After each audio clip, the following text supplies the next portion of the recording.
Welcome to Enlightened Masculinity, everybody. I'm Yogi Chris, your host, PhD, founder of Nine Yoga, captain of IMC Nation, streaming to IMC TV, YouTube, Instagrams, and various other places, Facebook and YouTube.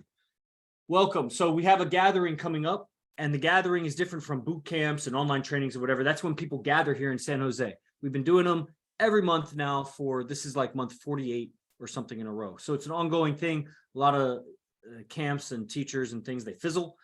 AZD's still on the uprise after, 2 decades of teaching and at least a decade or decade and a half teaching game and relationships. So, the beginning of this, if people are just discovering this show, then it's going to be some logistics. We do have Nick Diaz coming. Nick Diaz and one of his training mates who's also UFC, signed. That's legit, That's hella legit. Try fighting one of those guys, just sparring with them. And so he'll be in town and we'll be kicking it and shooting the shit, probably smoking some weed, hanging out and talking for a couple hours. We'll field questions from people that attend in person and online, and AZD will be there. It's a high level of rapport that they have, a lot of respect for each other, and you'll see that. It's AZD is an expert. What's up, DJ Side Effects? AZD is an expert at decoding celebrity game.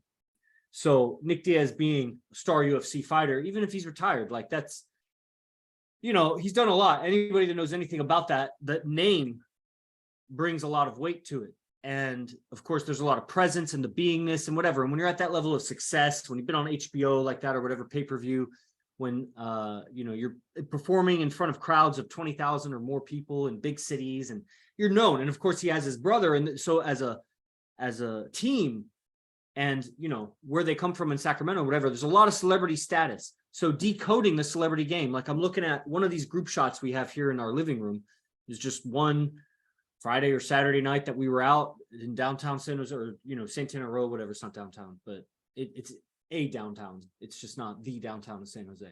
And it's like an outdoor mall, high end. And one of these ex-49ers who won championship rings, and he played almost a decade for the 49ers, a bunch of shit with a woman actually ended his career, so to speak, or transformed it into whatever it is now. But he was there and he's in this photo, and a couple other guys that have nothing to do with IMC Nation. There's like 4, 5, 6, 7, I think 8. Okay. All right. So there's 8 IMC guys. And then there's 4 guys that are not IMC that are just like in the shot. And it's like, wow, they got up on our wall here. But anyway, they're there. One of them is a celebrity because not only was dude making a lot of money, tall, dark, handsome, athlete, celebrity, you know what I mean? And when the 49ers were doing really well. So one of the things AZD did and offered it to all of us, because he learned game from Mystery and his proteges of Matador, Discovery. And so he already had that kind of game, and Mystery had decoded celebrity game to some degree. But now AZD, with his understandings, multiple relationships, teaching for many years, you're in it and you're immersed in the words, the language, the things, the tools that help people get it. When you're in a position of authority about that, people are coming to you, paying you for it, and they need to keep paying you for it, because if you're just doing one and done, you're going to have to keep finding new clients every month, and you'll always be on the hunt for new clients. You want retention, the client retention. So you must be doing something right for guys to stick around for a long time. It's not cheap around here, And one of the things he did years ago when he met this guy, Ray McDonald, decoded the game, his celebrity game, because you could call it natural. Guys that make a lot of money, if you're handsome, tall, dark, dangerous, athletic, like you're going to get chicks. Guys get chicks. I got chicks before I got into game. I just didn't really get them. I didn't get them psychologically, and I didn't really get them in the way that I possess my relationships now. It's like, not even the relationships. I possess the woman, and the woman takes care of the relationship. But these are the teachings of AZD, and it's just aligning you with the nature of it. And then how you go about it, that's the artistry of it. So decoding the celebrity game, the guy who has girls going up to him and fine women and, everybody's offering him things. And it's like, what kind of behaviors does that person, and we see him when we're out, he has a certain non-reactiveness to situations, the sensations of it, the beauty of it. He's more familiar with it, and maybe less so now, but at the time, super celebrity. So now we have Nick Diaz coming, and we'll be kicking it with him. Decoding, AZD will be helping decode the mindset, but also of a champion fighter. a deadly man with his compadre, who's also a deadly man. And we'll also see flaws, but that's fine because we're learning. And AZD will use, man, very exciting. So that opportunity is right there. Alongside, adjacent with coming and hanging out, kicking it with AZD and Nick Diaz, or streaming online if you must, is the party, private party with these models. Now, a lot of guys, they're reactive to beauty. And when you're in a relationship with a girl for a long time, you become less and less reactive to her beauty. And you get more familiar with it. You know what they say, like familiarity breeds contempt. So guys and girls, they live together, and guy might, they're sharing a bed, and, they see each other in the morning she doesn't have makeup, and he's like, dropping a deuce in the bathroom, and they start to really get familiar with each other and lose respect and lose appreciation. And I'm bringing that up because we have this model party where we hire the finest women in the Bay Area that are trying to make it as models, as finest models in the Bay Area. And they're also the most charismatic. We're not just looking for beauty. Yes, we want beauty, but it's a presentation, it's an aesthetic, it's a grace that the woman, it's the professionalism, and it's her attitude, really. It's her attitude, how she talks and how she carries herself, of course, in a sense of fashion, grooming, cleanliness, all sorts of things. You'd be surprised what kind of models make it. And it's shouldn't be surprising because models make it because guys pay for it. Not necessarily like OnlyFans or strippers or things like that, but there's a market for it somewhere. And, at the root of things, modeling, it's portraying sexuality, and it's in a way that people look up to so they can enhance their sexuality. The guy with his look and his symmetry and his muscles and how he did his fucking beard and everything, and the girl, the fashion and the curves and how she carries herself and whatever. It's sexuality. And so we bring these girls, they come, they know what they're getting into, and it's a pretty amazing event. We have so many cameras around. So one, you get comfortable with the camera on you, celebrity game. Two, you're in set with the girl, and then you rotate. So you're in set with a lot of different girls. So you might go home a little bit shocked because you're not used to interacting with that many fine women one after the other. But it raises a baseline of experience in you, in the nervous system. It's amazing, when they show symmetrical faces, because who's to say what really beauty is? But when they show symmetrical faces, or what would be considered more beautiful faces to infants that have the most minimal conditioning of life, and their gaze lasted longer at the more beautiful pictures of men and women. It seemed like the babies were captivated by symmetry, which is how they were measuring it in the experiment. So that's something. I mean, the statistics, it's not like one baby one time. It's like a lot of babies, statistical proof that this is irrefutable, that symmetrical faces hold the attention of toddlers and infants. I don't know what the difference, but it was like 8-day-olds or something. I forget. It was in one of these books, like Evolution of Desire, I think. And that's pretty amazing. We react to beauty, a beautiful sunset, beautiful mountain range, beautiful song, a beautiful voice, beautiful face, beauty. And, girls are enhancing their beauty all the time. I mean, even just their makeup. I was watching some makeup video the other day because I was like, man, I want to understand more about what my girl goes through to get ready. And I'm watching this thing. It's a lot, man. I want to watch another one. It was so entertaining, actually. At the same time, real annoying because the girl is stupid. But, just the techniques of when she's not talking and she's just showing the technique, then it's fascinating, Beauty. Enhances the beauty, enhances the man's attention on the object. And we react to it. So you might not react to the 6s or the 7s, but you might react to the 8 or the 9 or the 10 or the set of 10s where it's like 2 or 3 of them. You'll react just like you'll react, maybe not public speaking to one person or 10 people or even 100 people, but put yourself in front of a stadium or on national TV with 1 million, or you're looking at the live and it's like 1 million viewers. And then don't feel that. There's something in the nervous, now it's mental because you're perceiving it. I could imagine 1 million right there and start reacting to it. And then there's the fact if there was 1 million on, and then you start reacting to it. Just like you can imagine her, those most beautiful goddess in the world. And then there's the fact when it's right in front of you, staring at you in the face. So these parties, girl after girl, get more familiar with the beauty, get familiar with the camera in your face, get familiar talking to the women around your brothers. A lot of times we'll go out and there won't be a lot of women for each person to be in set with. The way we're going out is, again, celebrity game. It's a beingness and a presence in the venue, AZD setting the example. And then the guys that have lived with him or been around him the longest have some element of that. And it's measurable. So guys will be in relationships, longer relationships, and they're more comfortable and they're not reacting. But then with new women, they're reacting. And you know, it's amazing what attracts and seduces one woman doesn't for another. In some cases, like your personality, you got that one girl because of the context that you met her in, or, you know, she was looking past your fakeness and your inauthenticity in the beginning because she already had decided. She'd already chosen you.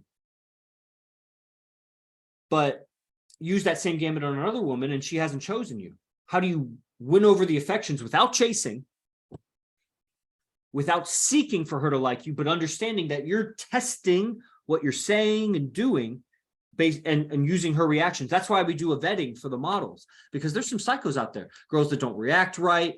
And I'm not looking for, I'm the casting director, so I do a lot of the auditions, but I'm not looking for, I guess I am looking for a certain set of reactions, like positive reactions. Like, you know, can't be all edgy and touchy about life. I mean, some girls just show up edgy about life. And then you start talking on a certain subject like alpha or relationships or anything like that, and she'll get real tight. And it's not because she's married or in relationships, because lots of girls pass and they're married and they're in relationships. I'm not talking about the quality of those relationships, like he's beta and most of them admit it. But, you know, they don't make it an issue. I don't make it an issue. But girls will make it an issue. They're not even in relationships. They just hate men. And whatever, I can get it. That's why you're making a living modeling. I don't know what man is letting you do that. You know, unless you have like a male manager, I could see a girl that's so beautiful and like her brother, or, you know, somehow maybe the man is involved in modeling and he just manages his girlfriends or something. Like I could see that. Or even have some other girl be your modeling manager. Have some degree of separation. But that takes a lot. You got to be a professional. Why is she going to do it? You got to pay her, and then you got to be making money as a model. You know what I mean? So that's why you want to be discovered. But then we have social media and every bitch is a model. She's some kind of model. She's modeled for something. Not enough to just be beautiful, because she's not seeking the approval of a man. She's seeking the approval of the world. That's why she wants to be a model. That's what social media made every woman into a whore / model. Models are whores, but you know, I really offended a model that I was with once and I said that, and I said it in a way that I could see why she would be offended. But, you know, it's the truth packaged in not such pretty wrapping paper. It's fine. It's what it is. No matter what you're doing as a woman, you're selling your sexuality, whether it's to your man and you're at home and raising babies, you're still selling yourself to him. If he's a real man and he's not chained to you, then he would leave you if you misbehaved. So you got to keep selling your man on your womanhood. And if you're not doing that, then to some degree in the workplace, you are selling your sexuality, your femininity, your hospitality, the things that men like from women. Whatever occupation you're doing, doesn't matter. You could be a manager at an engineering company, like the most dorkiest, or a politician or something. You're getting more your way because of your feminine charms as a woman. And you could be like, well, that's not my fault. Like, it's just the way it is. Yeah, but you're using that to get ahead. You're not denying that. Otherwise, cut your hair, never wear makeup, flat chest, and just dress like a man. Don't be a man. I'm not saying be gender fluid. Just dress like a man. Be a man. And then you'll say it's impossible because your voice, everything, it'll just come across. Your femininity would get you ahead. And so the man that can master femininity, that's not, yeah, what's up, Solo? That's right. The man that's mastered femininity, he's not reacting to just new women in his environment. Or I'm not saying just like being unfriendly or not interacting. It's just there's a reactiveness that you lose that, like I was saying, the men in relationships, you get so familiar and comfortable, you lose this kind of reactiveness. You still have it. But as you get so and so familiar, then you just don't have it. So you can have that desensitization.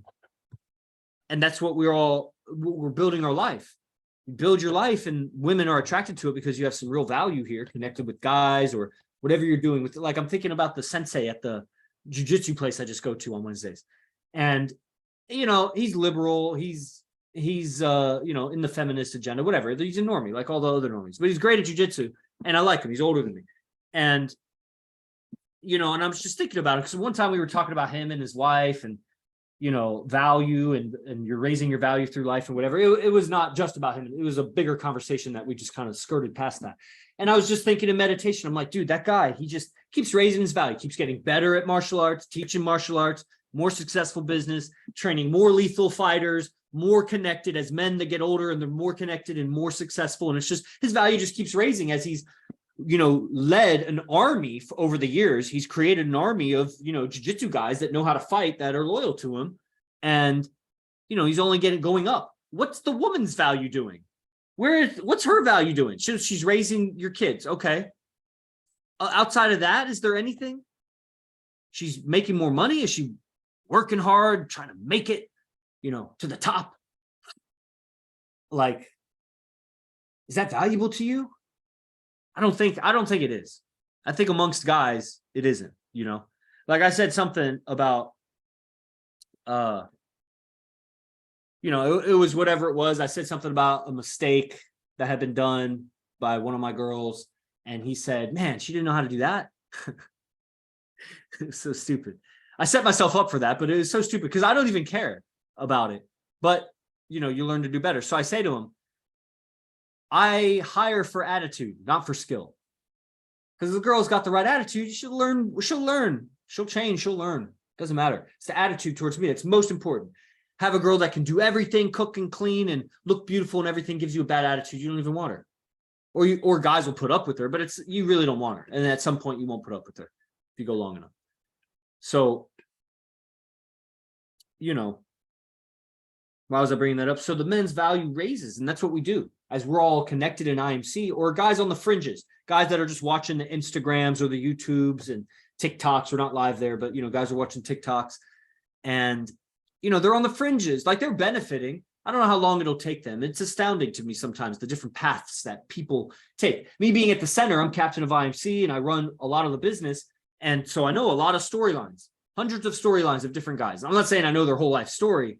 Whatever reconnaissance I've gained, you know, by talking with them, messaging with them, or observing, you know, their comments, their posts, whatever. It's a whole mass psychology. I have a PhD in this whole other field. Imagine like how much schooling you needed to finish high school, and then to get a bachelor's degree, and then a master's degree, and then a PhD. It's a different degree. You know, what's funny is when people say PhD degree.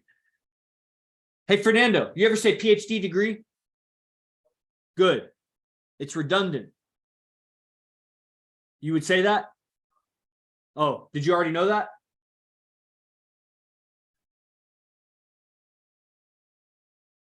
Right. Logical to make sense. Right on. You sure I never told you that? You know, I never said that to you, not to do that? All right. Good. All right. Well, a lot of people, I hear them say PhD degree. The D in PhD is degree. So you're saying philosophy degree when you say PhD degree.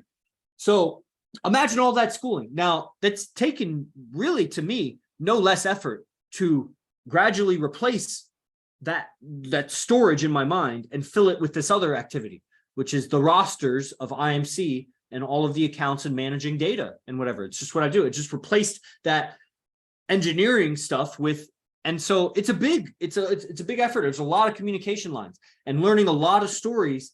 And why was I saying all that? People's story, getting to know people's story. Oh, it's astounding what paths people take. Some people, they jump right in. Some people, they take a little bit. Some people, they're always on the fringes. I've been seeing them around for like 4 years or longer, just like hovering. I don't know what they're doing. What are you researching? What are you looking at? One of the guys was messaging me today. And, you know, I understand. And all all kudos to him, because he's a man in IMC. He's on Alpha Academy, never done a camp, but he's been on Alpha Academy for like 2 years. And he has 9 kids. I was like, damn, dude. Well, if there's going to be a man with 9 kids, it should be an IMC guy.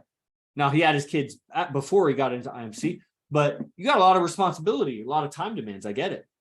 And, you know, he shared with me these 2 other guys he was watching, studying, whatever. One of them I had heard before, and the other one I was looking at. They were very similar. Older white guys with a little bit of tattoos, talking that tough talk, that alpha married talk, that married alpha talk, date your wife kind of talk. You got to keep dating your wife kind of talk. And if you know that tagline, you could find one of those guys. But he says in his message, he's like, but I'm leaning more towards AZD something. And he wanted to talk. So I sent him my number. We haven't talked yet, but I could see why you would lean towards AZD. Those other guys are beta to their wives. They talk tough, they talk big, they make a lot of money, but you can hear the guys that are more into multiple relationships and been studying AZD for a long time. The only way to do the multiple relationships stably is to be alpha. You could get with multiple women and everybody knows about each other and whatever. You can even get them to be exclusive to you. If you're exclusive, you'll have some criteria on you. If you're, there is criteria, like I am away with my women, but it's like, it's not like I have to agree to be something that I'm not. It's the agreement that I am this way. Even if my way is I change a lot. So my women have learned, or at least my main girl who's been around the longest has learned, she should have learned, I think she's learned, I change a lot. Don't try to figure me out. I'll change right when you think you got your thumb on me. Stop. Enjoy the ride. The seduction of your life is not being able to figure me out. Quit trying. Just enjoy the ride. There's nowhere to go or get to, except I am giving you leadership and direction that will lead to a more fruitful future than, I don't know where else you would get a more fruitful future, maybe in your control. Maybe if like aliens came down and took you to Venus, but that's not in your control. Maybe you could try, as you women try, but they probably try to do that. They do seances and like trance out and call for the ET to come get them. Maybe it worked for one of them. Who knows? They know. So anyway, we got Nick Diaz coming, celebrity game, decoding it.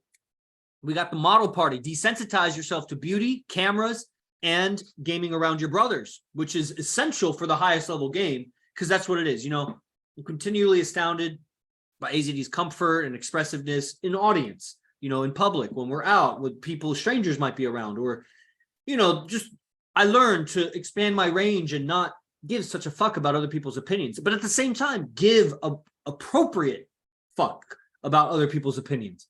There is a level, there is a fine line between like disrespectful and not giving a fuck. How can you be respectful while not giving a fuck? It's a lot of inner mastery. You got to have inner mastery because you have to separate yourself from your mind, from your actions. You are doing something because it is a higher conduct in life. It is the right way, not the right way because the Bible said it or mom and dad said it or whoever said it. It's the right way because you have observed. And that's where we're studying and learning and decoding the celebrity game, because you learn through trial and error. And as you ascend, like I said, men raise their value. As you raise your value, you learn new lessons, new things, new opportunities, new situations are open to you as you raise your value, as you're more sought after, as you have more status, as you know, more money, even everything. As you build your life, new situations present themselves to you. And so you're faced with new decisions to make, and you find yourself, you find your character. If you're reflective, a lot of people aren't reflective. They're just going by trial and error. But even if you just go by trial and error and you just ride the wave as you live and not even have any separation or any awareness of you are a spirit living a life, if you're just living life and you stay at it, and you don't have toxic, self-destructive habits, you'll get better. You just get better. And men, you age, you bald, you know, wrinkles, whatever, but it's different. And so you'll get girls, you'll do better. But there'll be, you know, the same decisions that worked for the 20-year-old is not going to be the same decisions that are for the 37-year-old.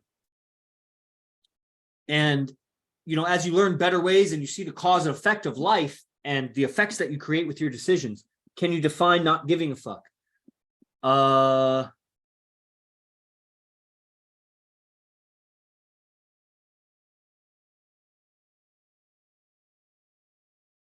there's going to be, I see at least two levels to it.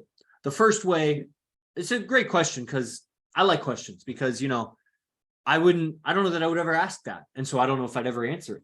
So now giving the answer, it's like, oh, it's a new piece of information I have.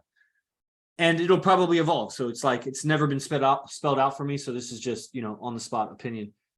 Not giving a fuck is one dimension. Not taking anything personally. And, you know, but that can also be, if you never take anything personally, it can be interpreted from the outside as being weak sometimes. So you got to stay expressive while you're not taking it personally. So, you know, that's going to bring in the second dimension of things, which is I'm going to say what I want to say without giving a fuck whether you like it or not. Now, there's more to that because you got to be respectful. Like, how do you say what you want to say to the police officer? You know, there's 1,000 ways to say everything, but a lot of them might be disrespectful and it'll get you in trouble. So, you know, understanding situations, context, but I'm going to express my truth regardless of whether you like it or not, given that I'm not going to lower my survival. Like if I'm talking to an unstable person, I may not, you know what I'm saying? Like you don't compromise your own survival, but to the degree that I'm not compromising and that's where people mistake because reputation represents survival to people. So when they say things that drop their reputation, they feel embarrassed and it feels like a drop in survival. It doesn't feel good. Or they act in a way that, you know, drops their rep. It doesn't feel good because it represents survival to them because they're relying on the group. That's more feminine. Guys don't rely on the outside group. They have an inner group. And to mature, you got to distinguish who is my people, who is not. Yes, that doesn't mean they're my enemies, but they're not my people. I got to not react or take personal their opinion about me, what I say and do, but still navigate it or walk away. And so there'll be levels of mastery of that, which could be observed if we were observing you, that you could walk away or you could pretend like it didn't affect you, but you're really affected. If you only you know, and most of the time you're affected, you know, you pretend like you're not affected. You'll know when it's not affected, when you're not affected. You're not affected, you know? So again, that becomes like a spiritual practice moving forward, how to not be affected by life, but still engage with life with morals and ethics. Like it's not you're spineless or you're rude to everybody because you don't give a fuck. That's the bottom of the dish. That mimics being a badass. It's not really badass. It's weak. If you can't discern who to be good to, who's your people, who to trust, who to lend a hand to, and who not to, and you just write them all off as, you know, not worthy, I don't know if that's the highest survival. So it seems like a defeated person, actually. But on the surface, might seem like the same not give a fuck attitude, but it's not. And you need the wisdom to see the difference. Hey, Gio. So not giving a fuck is pretty much outcome independence, doing whatever the hell you want within reason, of course. Sort of. Yeah, sort of. You know, at the end of the day, you'll see if you're affected. And a lot of guys, they're just so numb to whether or not they're affected or not. And when I say a lot of guys, I mean a majority. I think most guys are numb, really, because I'm continually, even now, after 8 years of studying with AZD and working on myself, even before that, man, I'm just a beacon of self-work, just working on myself. I'm still gaining more awareness and sensitivity, not like fragileness, but like an awareness, a sensitive awareness to, you know, when I'm talking with someone, texting, on the phone, in person, whatever, with a woman, man, whatever, anybody. If afterwards I felt like, you know, I didn't handle something, I'm thinking about what they said, I'm thinking about what I could have said, different situations, like I am, you know, and then there's an emotion wrapped up with that. So maybe there's no emotion, and then I'm really just chewing on it and I'm kind of detached. Okay. To some extent, maybe, you know, if you're finding a better solution, a better way of doing something, use your mind. But if you're getting taken along for the ride, your mind is just cycling the thought and you're not in control of that, then that's not good. But if while chewing on the thought, you're feeling all tense about it, stressed about it, nervous, and that's where people are numb. Guys, girls especially, but guys are numb too. They're numb when they're thinking these thoughts. Are you feeling positive about what you're thinking about? Guys, if you can imagine, like, guys' emotions, they're like an iceberg. Most of it's below water. Most of it's negative. Most guys have not worked on themselves enough where they're in a positive emotional being inside most of the time. They're actually negative most of the time. And when you start calling their attention to it, they will actually come up in emotional tone. They'll get higher. And the reason for that is because they're negative, because they're chewing on a bunch of negative thoughts, not realizing that they are feeling negative about their own thoughts. And that includes your perception of some interaction that just happened. So if you're that's called being affected. So there's a lot of nuts and bolts to it. And what you said was kind of on the right path. And you already know. That's the thing, though. You already know the answer. I didn't say anything you didn't know. Like, you could have written that before I even gave the answer. So I just gave a bunch of little details and nuances around what does it mean to not give a fuck. And this IMC Nation and AZD, this is the not give a fuck, especially when it comes to relationships. Those guys that my friend on Alpha Academy was telling me about, that he studies, the dad, coaches, alpha dad coaches or whatever. Give a fuck. They give a lot of fucks. They're still held. They're contained in their expression. And I've seen such abundance in relationships and clients and students and whatever around AZD, working with them and whatever. There's a genuine care, and then there's this not give a fuck. And I've adopted that. And it's what works. It's what creates a loyal audience. I mean, the guys that are showing up to class every day are changing fast, and they're dedicated. And I've been showing up every day for years, and it keeps evolving. It's not static. And that's so fascinating. I wonder how long it'll go for, because the imagination of, your imagination can access infinite solutions and possibilities. And if you're on target with your purpose, your imagination will be working on your purpose too. So like when I was in my PhD and I was reading all these papers, it was about a certain subject in environmental science, and I was immersed in it. And I couldn't help it. When I would walk my dog, I'd be chewing on those thoughts, and I'd be coming up with, I'd have to take notes. At the time, I would actually carry a notepad and write in it, because you couldn't help it. My conscious mind was so filled with these ideas on this environmental science subject, something, about energy and science and nature. And I'm coming up with all these connections while I'm walking.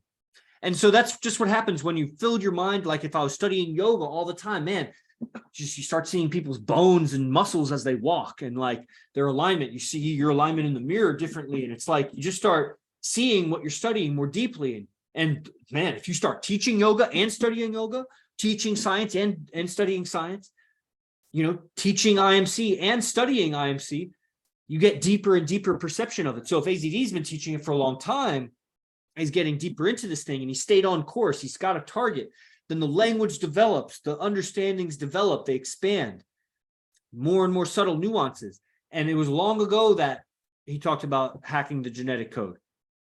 And I've seen it so many times. And this is, like has been said, an alternative way of relating with women. How are you regarding women in your life? Mom, daughter, sister, women, old women, young women, wives. There's a code that they're operating on.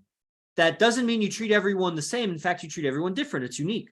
But they have a code that's unique to the gender that all women have, that everything on the surface, they're taking action with this undercurrent, this genetic undercurrent of perception, of agenda, of what they're seeking. Like you're seeking food and sleep and shelter and clothing and sex. With who? With alpha and provider male. And it's just what she's doing. And so when you know what she's doing, when you know which way the wind is blowing, you know how to set the sails. We have that too. That's where you really start to believe in the female's genetic codes, because men have genetic codes too. And you start with learning your genetic code. You do both, actually. You learn yours as you learn hers, because They're opposite agendas. It's the same DNA. We're compatible. We mate, DNA combined, blah, blah, blah. But the man and the woman throughout history act different to find the optimal combination for their genes.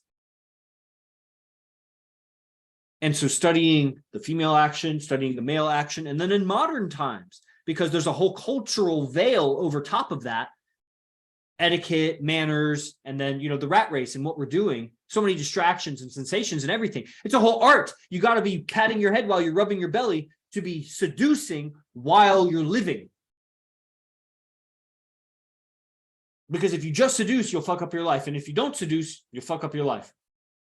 There's an optimal medium. And then you need spirituality because you're going to feel split. You're going to live a double life if you're just trying to optimize, you know, seduction and life. You have to integrate. It takes a supreme level of calibration. So everything we're doing with the projects, with Nick Diaz coming for the Shadowlands Gathering, which is at imcbase1.com/advanced, or just go to imcbase1.com and see, you know, all kinds of links. All the information's there. You see bios, you see what we're up to. It's a good website. Shout out Zay. Zay built the website, IMC Zay. Simba, because we work internally. One day IMC may have its own completely internal economy.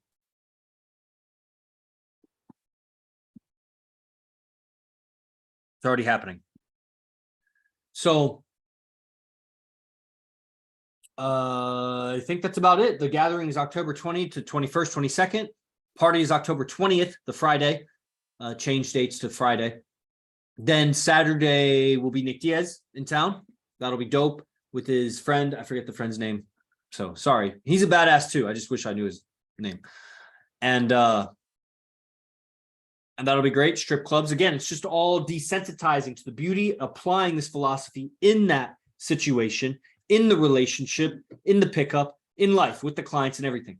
And as you desensitize and get more comfortable, just like fighting, you're getting punched in the face, you get more familiar with the glove coming at you, and you see it. You stop squinting and flinching and jerking away. You see it and you move fluidly. And that's where your technique comes in. So that's where game comes in. But first, you got to get comfortable, relax. And so we throw you in those situations. That's the gathering. It's very cheap, very affordably priced. It's not cheap. That's the wrong word. $447 to come in person. That's 4 hours of instruction on Friday, 4 hours on Saturday, plus infield for 2 hours with AZD. And that's at the strip club. So that'll be great. You get guaranteed interactions with women and desensitize yourself to that shit and observe a top player and his crew and how we do it. And then Sunday night, a little bit more. So it'll be about 12 hours with AZD and the tribe. That's in person for $447. Plus you get the recordings. And then we have the Nick Diaz meetup. That's a little bit extra to kick it with Nick Diaz and, you know, Q&A and, you know, just chill, take photos. Everything's fair game. You know what I mean? So you get it for your social media. Hey, AZD joined my stream for just a second. Just shouting out the Nick Diaz event. Then we have our private party. That's the day before Nick Diaz.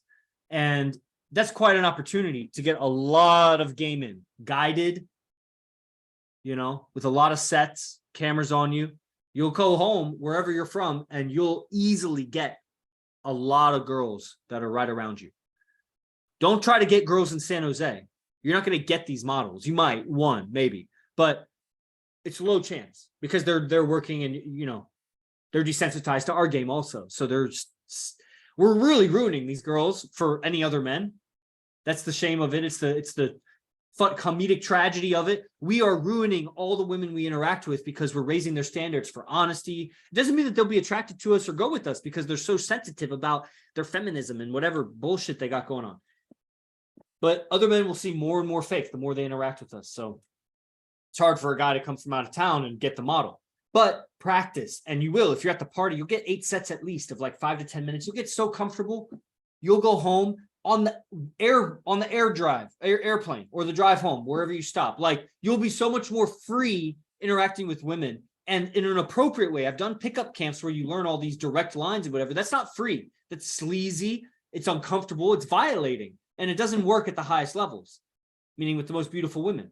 But this game of being comfortable, having a conversation, understanding body language of attraction, of interest, of disinterest, and then all the mindset that gets taught will really and authentically change your game on your way home. Once you get home, you'll see there's lots of women around you that are giving you interest, but you're too chicken shit. You don't know how to do it. So you learn how to lead, how to be comfortable, lead the conversation, and all this mentality mindset about relationships, and they fall into place. When you're certain, they fall into place. Man, I'm losing connection. So that's the end of this IMC TV stream.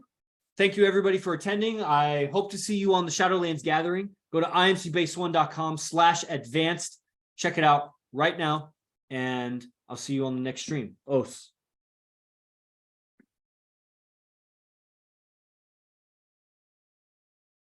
Oh, Charlie Pinello was on. Excellent.